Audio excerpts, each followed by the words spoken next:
Bab 1. Galena Gabriela. Gadis cantik berambut hitam panjang, mata coklat, kulit putih cerah. Gadis yang memiliki kepribadian berani, cerdas, sedikit barbar dan polos, tapi memiliki sisi dewasa dan perasaan yang mendalam. Galena memiliki tinggi sekitar 165 cm. Ia berumur 17 tahun dan menduduki kelas 2 SMA. Galena merupakan anak tunggal dari sepasang suami istri yaitu Tuan Hendrawan, Hendra, dan Nyonya Serena, Sera. Satu fakta unik untuk Galena yaitu di umurnya yang ke-17 tahun ini Anya sudah mengeluarkan ASI, padahal ia tidak sedang hamil ataupun sudah memiliki anak. Dan kondisi ini dinamakan galaktorea atau hiperlaktinemia. Ini adalah kondisi di mana air susu ibu ASI keluar secara tidak normal, biasanya disebabkan oleh perubahan hormon prolaktin, atau gangguan keseimbangan hormon tiroid, dan bisa juga pengaruh hormon estrogen dan progesteron. Di pagi hari yang cerah, mata Galena terbuka pelan, menatap cahaya pagi yang masuk melalui jendela kamarnya. Jam dinding menunjukkan pukul 6. Ia menggeliat, meregangkan tubuhnya yang masih terasa lelah setelah begadang menyelesaikan PR. Hari Senin lagi, gumamnya, mengusap mata yang masih ngantuk. Galena melompat dari tempat tidur dan berjalan ke kamar mandi. Setelah mandi dan berpakaian, ia turun ke dapur untuk sarapan. Terlihat di meja makan kedua orang tuanya sudah menunggu ia untuk sarapan pagi. "Selamat pagi, sayang," kata Mama Sera dan Papa Hendra dengan senyum. "Selamat pagi, Mapa," jawab Galena, mencium pipi kedua orang tuanya itu. Sarapan pagi berlangsung dalam kesunyian. Mereka sudah terbiasa dengan keheningan ini, sebagai wujud penghormatan terhadap tata krama makan yang baik. Setelah sarapan, Galena mengambil tas dan berangkat ke sekolah. SMA Harapan Bangsa sudah menunggu kedatangannya untuk belajar di sana kembali. Namun, lain ceritanya saat di perjalanan. Macet parah membuatnya terjebak di jalan. Karena terlambat, Galena memarkirkan mobilnya di minimarket depan sekolah dan berlari menuju gerbang. Hari ini, hari Senin, upacara bendera akan segera dimulai.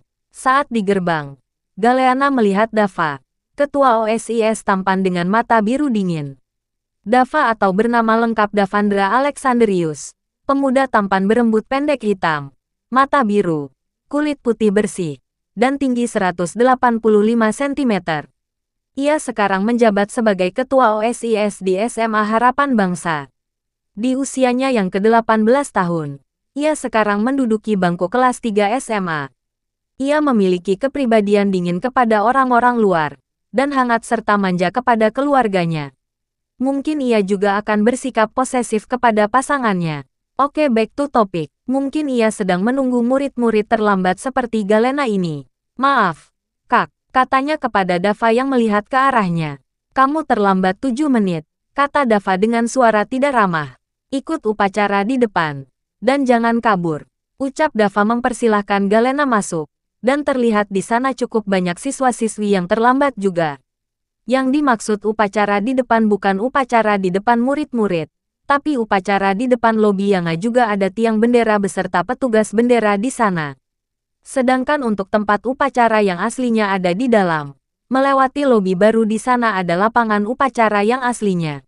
Dan untuk alasan mengapa anak-anak yang terlambat disuruh upacara di tiang bendera depan, agar saat upacara selesai mereka tidak bisa kabur dengan berbaur dengan siswa-siswi yang lain. Setelah upacara, Dava mendekatinya. "Karena terlambat, kalian harus membersihkan area sekolah. Setiap orang membersihkan tempat yang berbeda. Kamu dapat hukuman membersihkan taman belakang. Sekarang juga," ujar Dava menunjuk Galena. "Dan yang lainnya membersihkan apa yang saya katakan tadi. Jangan mencoba kabur. Akan ada anggota OSIS yang mengawasi kalian." Galena merasa tidak nyaman dengan tatapan dingin Dava. Walaupun kesal akan keputusan Dava, ia tetap berjalan menuju taman belakang yang sepi dan katanya angker. Suasana sunyi membuatnya merasa takut. "Semangat ya, taman itu memang katanya angker," kata seorang siswa yang lewat dan menyemangati Galena. Galena menghela napas dalam-dalam dan mulai membersihkan taman. Ia bertekad untuk menyelesaikan hukuman dengan cepat. Namun tak ayal ia juga kesal dengan Dava. Umpat-umpatan ia keluarkan karena kesal. Mengapa harus dia? Pikirannya. Sial. Anjing, gitu ketos. Enak aja masa gue harus di tempat angker ini sih. Umpatnya kesal duduk di kursi yang ada di sana dengan santai. Tapi yang tidak ia ketahui orang yang ia umpat dari tadi berdiri di belakangnya dan mendengar segala umpatan yang Galena ucapkan itu. Dava mendekati Galena. Mata birunya menatap tajam. Lo kira gue nggak dengar? Suaranya dingin dan tenang. Galena terkejut. Berpaling ke belakang segera berdiri dari duduknya dan memandang Dava. Kakak, gue gak bilang apa-apa tuh. Galena mengelak tidak mau disalahkan oleh ketosnya itu. Dava melipat tangan. Selesaikan tugas membersihkan taman ini. Gue nggak mau lihat lo nganggur. Gue awasin lo dari sini. Ujar Dava berdiri di pojok taman dekat dengan pohon mangga. Cek ngeselin banget sih. Gue dengar. Dan Galena hanya bisa mengumpat dalam hati kali ini. Apalagi dengan diawasi oleh Dava ia sama sekali tidak ada kesempatan untuk kabur. Ya beginilah si Dava yang dingin jika bertemu dengan Galena hanya berdua saja pasti akan ribut. Dava menatap lekat ke arah Galena, yang terlihat masih cantik walaupun keringat membanjiri pelipisnya itu. Cahaya matahari memperjelas kontur wajahnya, hidung mancung, mata bulat berair, bulu mata lentik, pipi yang terlihat merona tanpa makeup dan bibir pink alami yang menggoda itu, membuat Dava merasa terpesona. Apalagi dengan bodi Galena yang bak gitar Spanyol dengan kaki jenjangnya dan kulitnya yang putih bersih membuat ia terlihat tampak sempurna. Kak udah selesai ini, udah kan? Ujar Galena berani sembari menoleh ke arah Dava. Dan tak lupa ia menampilkan senyuman manisnya itu berharap Dava akan luluh kepadanya dan menyudahi hukumannya itu. Dava yang melihat merasa jantungnya berdegup kencang. Ia berusaha mengendalikan perasaan yang tak terduga ini. Kembali ke kelas. Galena mengangguk. Tang Yukak, tumben baik. Ujarnya berlari ke arah kelas. Ia takut ketosnya itu berubah pikiran dan menghukum ia lagi. Saat sampai di kelas ternyata guru yang mengajar di jam pertama sudah datang. Ya iyalah kan tadi ia dihukum dulu. Tok tok tok. Galena mengetok pintu kelasnya itu. Guru yang sedang menjelaskan di depan papan tulis menoleh ke arah Galena dan bertanya. Dari mana saja kamu Galena? Maaf Bu. Abis dihukum saya. Jawabnya, cengengesan. Ya sudah segera duduk. Perintah guru yang mengajar itu. Galena menuju kursinya yang berada di bagian belakang dekat jendela. Di sebelah kursinya ada Clara teman sebangkunya tak lain sahabat Galena dari mereka SMP kelas 3. Kok bisa telat nah? Tanya Clara penasaran dengan berbisik. Kesiangan karena tadi malam ngerjain PR-nya kemalaman. Dan macet. Bisiknya kepada Clara dengan wajah lesu. Walaupun menjadi gadis barbar dan mungkin agak ceroboh Galena adalah murid berprestasi. Walaupun duduk di kursi paling pojok belakang itu tidak mempengaruhi prestasinya sama sekali. Katanya pintar tidak harus duduk depan. Yang namanya pintar mau duduk depan atau belakang ya tetap pintar. Bahkan kalau gak duduk sama sekali pun tetap pintar asal belajar mau berusaha hihi. Ap, sekolah telah usai. Siswa dan siswi berhamburan untuk pulang ke rumah masing-masing. Begitupun dengan Galena dan juga Clara. Namun, Galena merasakan ketidaknyamanan karena payu. Arahnya terasa penuh dan kencang. Tanda bahwa ASI-nya sudah penuh. Ia khawatir ASI akan merembes jika tidak segera dipompa. Benar saja. Baju bagian dadanya mulai basah. Cepat-cepat. Galena menutupinya dengan tas untuk menghindari perhatian teman-temannya. Kenapa nah? Tanya Clara yang melihat Galena nampak gelisah. Galena berusaha menenangkan diri. Gak apa-apa. Lo duluan aja. Gue ke toilet dulu. Clara menawarkan bantuan. Mau gue anterin? Galena tersenyum. Gak usah. Lo duluan. Gue lagi. Mau berak. Katanya dengan akhiran pelan. Oh ya udah gue duluan ya. Hati-hati Cla. Clara sudah berlalu dari kelas. Galena segera pergi dari kelas menuju toilet dengan sedikit berlari karena ia merasa dadanya semakin terasa sakit. Bruk, saat di belokan koridor ia tak sengaja bertabrakan dengan seseorang yang membuat ia terjatuh ke lantai yang keras. Dan tanpa ia sadari tas yang ia pegang untuk menutupi dadanya yang basah itu pun terjatuh. Aduh pantat bohai gue sakit banget. Keluhnya sembari mengelus-elus pantatnya yang terbentur lantai dengan keras. Jalan lihat-lihat dong. Sakit nih pantat gue. Kesalnya pada orang yang menabraknya tanpa melihat siapa orang yang masih berdiri tegak di depannya itu. Lo yang asal nabrak gue, ujar orang di depan Galena dengan nada dingin. Galena mengenali suara ini. Galena mendongak dengan pelan-pelan dan yap mata Galena bertemu dengan Devendra yang menatapnya dengan dingin. Namun, pandangan Devendra tidak pada wajahnya, melainkan pada dadanya yang terbuka. Galena merasa malu dan kesal. Ia buru-buru menutupi dadanya dengan tas, menyembunyikan baju basah dan bra hitam yang tembus pandang. Apa yang kakak lihat? Dasar mesum, Galena berteriak. Wajahnya merah padam. Ia segera berdiri dan berlari ke toilet, tidak peduli dengan Devendra yang masih tercengang. Aduh gila, dia pasti lihat dada gue. Monolongnya, ia segera masuk ke dalam bilik salah satu kamar mandi. Di dalam bilik, Galena menghela napas lega dan segera memompa payudaranya yang terasa kencang dan sakit. Udahlah, yang penting pompa dulu. Payudara gue udah sakit banget. Segila sakit banget, desisnya dengan pelan karena ia belum terbiasa dengan kondisi tubuhnya baru-baru ini. Ya, Galena membawa pompa ASI ke sekolah setiap hari. Tapi, dia khawatir kalau ada razia dan ia ketahuan membawa barang yang tidak seharusnya seorang pelajar bawa. Dia harus menjelaskan apa pada OSIS. Setelah selesai memompa ASI, Galena mengemas barang-barangnya, termasuk 4 kantong ASI yang telah dihasilkan, ke dalam tasnya. Biasanya, Galena menyimpan ASI di dalam kulkas pendingin khusus buat menyimpan asnya itu. Namun, ia belum menentukan tujuan penyimpanan tersebut. Bahkan, beberapa kali ASI yang disimpan di kulkas harus dibuang. Ia belum berencana menyumbangkan ASI ke bank ASI. Salah satu alasannya mungkin karena ia malu harus terus terang kepada orang lain di umurnya yang masih remaja ia sudah mengeluarkan ASI. Aduh sial, jaketnya tadi gue tinggal di mobil. Udah gitu ngak bawa bra ganti lagi. Iya, kesal atas kecerobohannya sendiri. Sudah tahu dengan kondisinya yang sekarang ia malah ceroboh meninggalkan jaketnya yang akan berguna kapan saja itu di dalam mobil. Udahlah, tutup pakai tas lagi aja. Ia segera keluar dari dalam toilet dengan memeluk tasnya untuk menutupi dadanya yang basah itu. Alangkah terkejutnya Galena saat keluar dari toilet. Ia melihat Dava berdiri dengan bersandar di tembok dekat pintu toilet itu. Kakak, Dava menoleh ke Galena.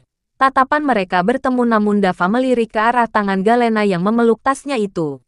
Mobil lo di mana? Tanya Dava tiba-tiba yang membuat Galena bingung. Di minimarket depan sekolah, jawab Galena dengan wajah bingungnya itu. Pakai ini. Gak mungkin lo terus meluk tas sampai depan. Ujarnya dengan dingin sembari menyerahkan hoodie hitam pemuda itu. Dan ia langsung pergi dari hadapan Galena. Entahlah, Dava tidak pernah peduli dengan orang lain apalagi itu perempuan. Tapi lihatlah ia mendapat dorongan dari mana hingga ia mau menolong Galena dengan meminjamkan hoodie kesayangannya itu yang tidak pernah ia pinjamkan ke siapapun, termasuk temannya sendiri.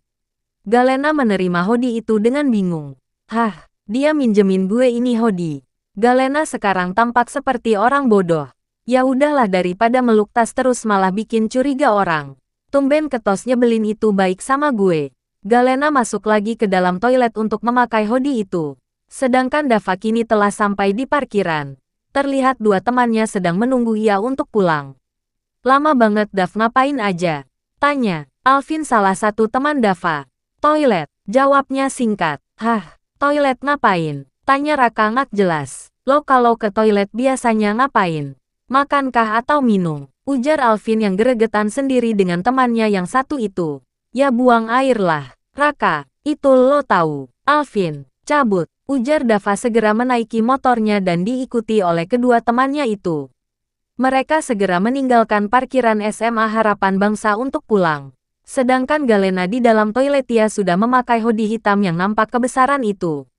Bahkan hoodie itu menenggelamkan tubuhnya hingga rok yang ia pakai terlihat ujungnya saja. Gede banget, monolongnya. Udahlah, ayo pulang. Galena melangkah keluar dari toilet dan ia harus berjalan hingga minimarket depan sekolahan untuk mengambil mobilnya itu. Galena sampai di rumahnya dengan selamat. Ia melihat mamanya sedang menonton TV di ruang keluarga. "Ma, Nana pulang," ujarnya dan berhamburan ke pelukan mamanya itu. Dan Nana salah panggilan kecilnya dari keluarganya. Sayang, kayaknya capek banget. Mama Sera memeluk anaknya dengan sayang. Iya, Ma, tadi di sekolah rembes lagi. Adunya kepada sang mama. Terus gimana? Udah kamu pompa? Tanya Mama Sera. Udah mata di pulangnya. Dan untungnya rembes pas udah waktu pulang. Ya udah sana kamu bersih-bersih dan istirahat. Nanti mama panggil saat makan malam. Ujar Mama Sera. Iya ma. Nana ke atas dulu. Kap, Galena pergi ke kamarnya untuk bersih-bersih dan istirahat karena tubuhnya terasa sangat lelah. Sedangkan di tempat lain, lebih tepatnya, di markas Zonix. Zonix adalah perkumpulan pemuda yang terkenal di kawasan kota itu dan sekitarnya. Zonix, perkumpulan pemuda yang sering melakukan kebaikan kepada para penduduk. Meskipun terlihat santai, geng Zonix tetap memiliki sisi liar. Mereka suka ikut balapan dan melakukan kegiatan berisiko lainnya. Mereka tidak suka memulai konflik, tapi akan bertindak jika ada yang memicu mereka. Geng ini dipimpin oleh Davandra, atau Dava, dan di bawah kepemimpinan Dava geng ini memiliki semangat dan solidaritas yang kuat. Ya sekarang Dava dan kedua temannya sedang berada di markas Zonix untuk membahas kegiatan donasi ke salah satu panti yang berada di kota Bandung. Ya memang jauh dari tempat mereka sekarang berada. Donasi kali ini harus berjalan dengan lancar seperti biasanya. Ujar Dava, kalian harus jaga kondisi. Apalagi daerah Bandung dingin ngak seperti Jakarta. Jelasnya dengan nada dingin. Kapan kita berangkat Dav? Tanya salah satu dari mereka. Akhir pekan kita berangkat. Jawabnya, Kak beritahu anggota yang di Bandung. Akhir pekan kita ke sana. Siap bos, ntar gue telepon Kafka atau Heru. Jawab Raka, untuk kalian yang punya waktu luang, mohon bantuannya untuk membeli barang-barang yang akan kita donasikan. Dav, kemarin ada donasi pakaian yang masuk ke sini. Ujar salah satu dari pemuda yang ada di sana. Barangnya gimana? Tanya Dava. Dia tahu pakaian yang didonasikan tidak semuanya masih baru. Walaupun sudah pernah dipakai dalam artian bekas, mereka tetap harus mengecek kembali sebelum didonasikan ke panti-panti. Geng Zonix mengadakan kegiatan donasi terbuka. Mereka menerima sumbangan berupa barang dan uang dari siapa saja yang ingin berkontribusi, termasuk anggota mereka sendiri. Zonix bertindak sebagai penyalur donasi kepada panti-panti dan tempat-tempat yang membutuhkan. Bagus semua. Masih layak pakai Dav. Jawab pemuda tadi. Oke, kita bawa untuk ke panti yang akan kita tuju ini.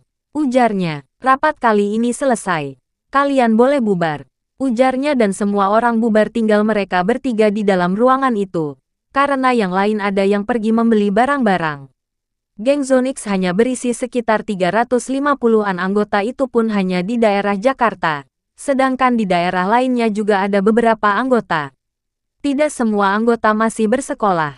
Tapi mengapa yang menjadi ketua malah Dava yang masih sekolah? Alasannya, Dava bersama dua temannya adalah pendiri perkumpulan ini. Anggota lainnya sepakat memilihnya karena kepemimpinannya yang luar biasa. Dava bersandar di punggung sofa. Iya, terlihat tampak lemas sekali seperti sudah tidak ada tenaganya. Dav, lo gak apa-apa? Tanya Alvin. Minum, ucap Dava dengan mata terpejam. Alvin dan Raka tahu apa yang dimaksud minum oleh sahabatnya itu. Segera Alvin mengambilkan tumbler air milik Dava. Tumbler air yang memiliki bahan tahan panas dan dingin. Jadi jika diisi dengan air es maka tidak mudah mencair dan kehilangan rasa dinginnya itu. Nih Dav. Alvin menyerahkan tumbler minum itu ke Dava. Alvin dan Raka tahu akan kondisi Dava yang seperti ini. Jadi jika Dava meminta minum saat kondisinya seperti ini, mereka tidak bisa memberikan minuman dengan asal. Mereka pasti akan selalu memberi minuman yang selalu Dava bawa dari rumahnya itu. Dava meletakkan tumbler minumnya ke atas meja setelah ia selesai meneguk minuman yang ada di dalamnya itu. Setelah ini gue pulang, ujar Dava. Perlu kita antar gak Dav? Tanya Raka khawatir melihat temannya itu lemas. Gak usah, gue bisa. Ucapnya membuka mata dan berdiri mengambil tumbler tadi lalu memasukkan ke dalam tas dan bersiap pulang. Gue duluan, ucapnya meninggalkan kedua sahabatnya.